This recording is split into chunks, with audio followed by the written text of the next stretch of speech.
Howdy folks, Jamboree here. In the last episode of Puppet Panic, I talked about the cult black comedy horror movie, Gremlins. And in this episode of Puppet Panic, I'm going to discuss its sequel, The New Batch. In Gremlins 2, Billy and Kate are now working for a huge TV station held by the wealthy tycoon Clamp. I wonder who that's a reference to. One day, the building's secretive animal splicing laboratory captures Gizmo and someone accidentally spills water on him, which results in a new batch of gremlins being born, who bring anarchy to the building. This second Gremlins movie puts heavy emphasis on the silly antics of the gremlins, resulting in a far more cartoony film compared to its predecessor. Any sense of horror, threat, or terror has completely vanished this time round, and that's fine with me. Why? Because Gremlins 2 is so much fun. It offers wild, over-the-top chaos to keep audiences consistently entertained.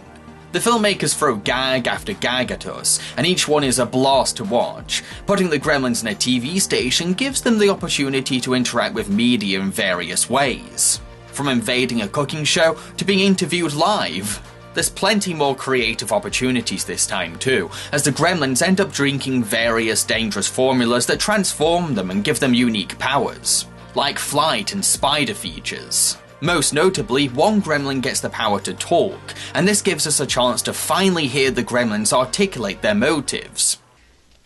I think the main question that people have is, Creature, what is it that you want? Fred, what we want is, I think, what everyone wants, and what you and your viewers have. Civilization. Yes, but what sort of civilization are you speaking of, Creature? The niceties, Fred, the fine points. Diplomacy, compassion, standards, manners, tradition. That's what we're reaching toward. Once again, Gizmo is fantastic. Inspired by Sylvester Stallone's John Rambo, he slowly gathers the courage to stand up to the gremlins and actually gets to be an awesome badass while still being freaking adorable. I honestly want to adopt this little guy, he's just so cute. On the other hand, I will admit that this cartoony tone does come with some consequences. Director Joe Dante seems to think that the cartoon logic makes him get away with more, and sometimes it does excuse a few ideas, but some things were too silly to look over. Like the fact that a TV station has an animal splicing laboratory in the first place, one with really poor security.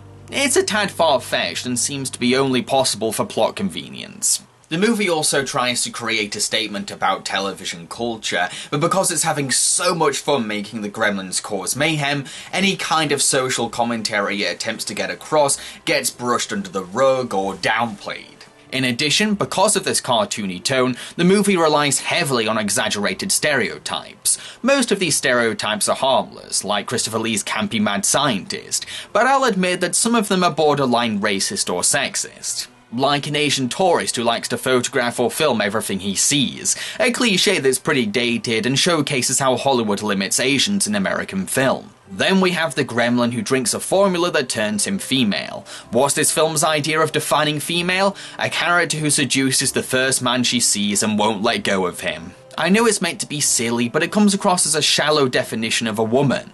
It's iffy enough that the women in the film have this catty "I want Billy" running plotline, which adds to the filmmaker's naive take on writing female characters.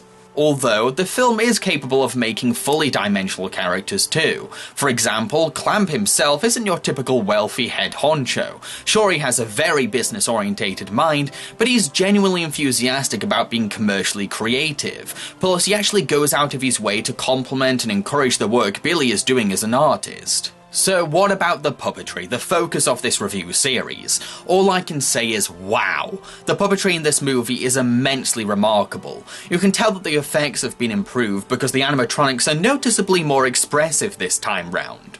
There's more flexibility in characters' faces, less corners have been cut, and the puppeteers seem to be more ambitious about what's possible on set. A lot of effort has also been put into making each puppet seem different by giving the gremlins distinct features and personalities.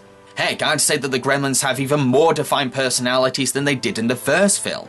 The standout performance comes from Gizmo's puppet, whose facial expressions and movements are bloody marvellous. His puppetry illustrates a heap of adorable plucky personality and believable organic life. It's staggeringly good.